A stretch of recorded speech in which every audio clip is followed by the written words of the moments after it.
దేవాలయ అభివృద్ధికి పాటుపడాలి, అది మన ధర్మం. శాస్త్రంలో ఏం చెప్తారంటే,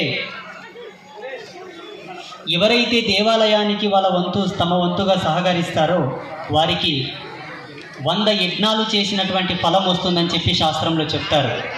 ఇక్కడ దేవాలయ నిర్మాణమునకు ఎంతో అవసరం ఉన్నది.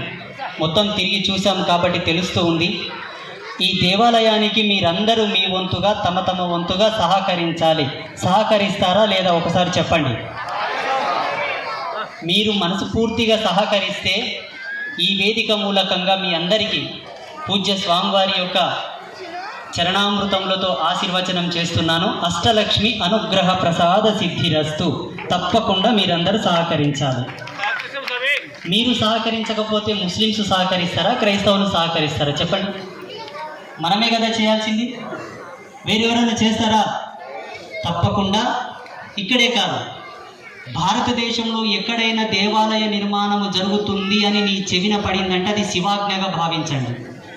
ఈశ్వరుడు నీ చెవిన పడవేసిందంటే నీ వంతు ఏదో ఇవ్వాలని నీకు ఆజ్ఞ.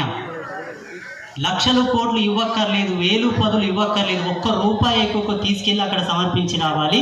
అది నీ ధర్మం. పెద్దలు ఏం చెప్తారంటే,